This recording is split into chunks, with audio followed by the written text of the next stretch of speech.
Welcome to Nat and Grace Revelations. This is Tarot Tia. This is going to be a reading for water signs, Cancer, Pisces, Scorpio energies. Willie is what keeps coming to me. Willie is what I'm hearing. Willie, willing, something like that. Feels like modeling or models in general may be a factor. Jen, Jean, John, Jan, anything like that.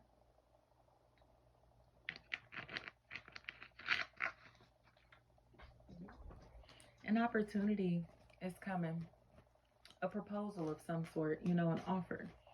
And it feels like moving out, changing physical environments is going to be a really big factor in this equation.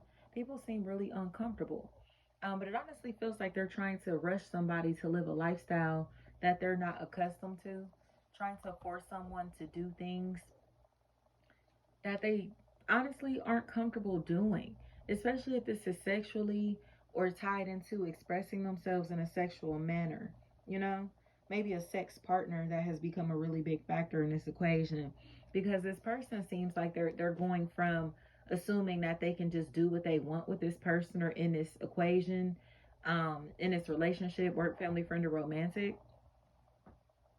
to realizing that they need to ask permission. Like, you can't just run over their life or can't just violate them in that type of way. Like, you have to ask, It's almost as if, like, there have been a lot of fake people around the water energies, unless you are being the fake energy. And it's making people really uncomfortable. Um, Fire signs are here, especially Sagittarius, and air signs, Gemini, Libra, Aquarius. People are so uncomfortable with this person, with these people are in this equation. But they feel uncomfortable because there are so many losses that have been taken on behalf of this person or this connection, this relationship. You know, they've been gossiping a lot, but it's because, like, this person doesn't want to give them money, sex, time, attention, energy. But it's like it's not like they're obligated to. So it's like they don't have to talk to you. They don't have to give you nothing. They don't have to see you, connect with you. They don't have to be around you. Like, they don't have to be your friend. Like, that's what's happening here, y'all. Somebody cannot accept the fact that people are not obligated to be their friend or to help them, assist them, or to kind of rock with them in some type of way. You get what I'm saying? And it's like, because of that, they've become very, very fake and have tried to find a way to push people away from this person who doesn't want to connect with them. So it's, I heard easy dozen, easy does it, easy dozens, something like that. Like, whatever is going on here, this person is living their life, and it's like they're living a good happy life, but their happiness makes people uncomfortable because these people aren't a part of it. You know what I mean? So it's like, how dare you be happy without me? How dare you have fun without me? How dare you make other friends? You feel me? Like, they move like that. But in reality, it's because these people are drama, and they honestly think money, material, looks, all of that stuff makes them somebody, but they're empty on the inside. You get what I'm saying? So it's like, nobody wants to hang with the empty energies. Nobody wants to hang with the people who are still connected to worldly desires and worldly needs. You know what I mean? It's like, we're not clinging on to the same things that they value. So if they think having things makes them somebody, or that's all they care about, we are naturally detaching from those relationships, but it's because they aren't meant to work out. You get what I'm saying? It's like we're on different frequencies, different pages, have different interests, again, have different values.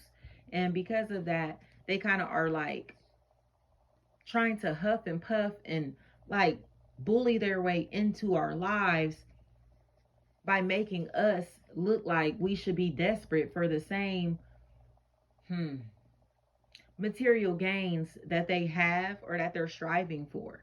You know what I mean? And it's like, I'm sorry, like, oh, Big Sean, he said, um, it's some line where he's talking about, like, I heard you keep what you value inside of a safe. I keep mine inside my heart. I guess we value different things. It's something like that that he said. It's Big Sean. But it's like, yeah, it's like we just value different things. The people and things that I value are inside of my heart. The things that I value cannot be put inside of a safe or a bank. You get what I'm saying? Like, yes, we need material wealth or material, like money or whatever to survive in this physical realm, but to put so much value on it that it overpowers our emotions or our wants or needs to connect with others emotionally, I'm sorry, it's not gonna fly. Like, we don't move like that. We don't think like that. We don't function like that. Like, my image will never be more important than the people that I love. My career will never be more important than the people that I love. You get what I'm saying? And when I say that, it's not like, oh, I'm going to give up my career for the people that I love. This is more of, if they need me to take time out of my day, of my life, okay, I'm going to do that for them. If I have to sacrifice money to be available for my children or my loved ones, I'm going to do that. You get what I'm saying? But there are a lot of people in this world that will not do that. They do not feel the same in that manner. So money, all they will have is money in the long run, material things. You know what I mean? But as they age, as time progresses, they'll realize that they have less and less real people around them. Okay? So when they get to the place to where they're like, okay, my bank account is where I want it to be, my status is where I want it to be, they're going to look around and see that all the people that love them unconditionally are nowhere to be found. And that's that part in this life that's taking place, y'all. Especially because we honestly like are just not looking back to these people or these relationships because they're deceptive, and or they are living through deception. They're deceived. They assume that this realm is real and it's really just a fantasy. We are living in like a fever dream. You get what I'm saying? And when we die is when we wake up. The soul resurrects. The soul is able to ascend, and kind of we're not limited or restricted. You get what I'm saying? But their souls will continue to be limited or restricted or bound to earth, bound to this realm, because this is what they value. You know, I think I was explaining that to earth signs.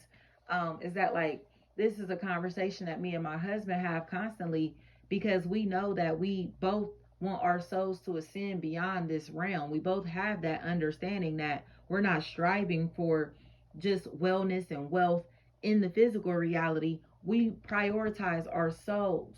You know what I mean? So we both hold each other accountable. Like, if we start feeling like we're having days or moments, to where we're slipping off our path, or to where, you feel me, we're not aligned like we should be, we hold each other accountable and find ways to help one another stay on a straight path, you know? And the people in our lives that are not assisting us with staying on the straight path are falling out of our lives, but it's not because we're like, oh, forget them, we don't want to be around them, we don't mess with them.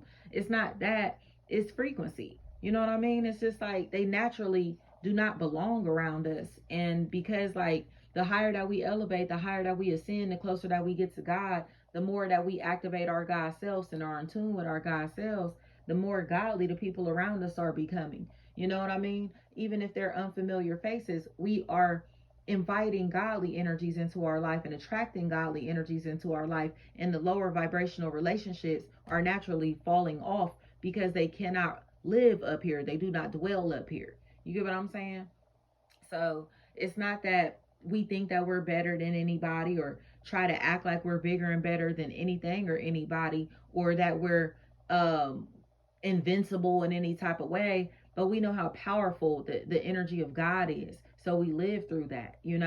And low vibrational people will look at that like, oh, they think they high and mighty. They think they this, they think they that. And it's like, no, we know. We know who we are. You get what I'm saying? We're not questioning who we are, and we're not questioning this reality anymore because we know this reality is unreal, you know? So that's all this is, y'all. Like, we're just elevated. Like, we've elevated. We're on higher frequencies than we were on before. And the low vibrational people, the low vibrational entities, the low vibrational relationships are like living in chaos. Whether it's internal chaos, external chaos, whatever, they're living in chaos. So they look at us like, how come you got so much light and peace and positivity? How come you're attracting so much great things to yourself? I got more than you. I look better than you. I got this. I got that. Whatever, whatever. But it's like, but you see that shit don't mean nothing. You feel me? Like, our existences are showing these people that the worldly things that they treasure are actually invaluable, because we have unconditional love. We're tethered through unconditional love. You know what I'm saying? And that's all it is. Thank you so much.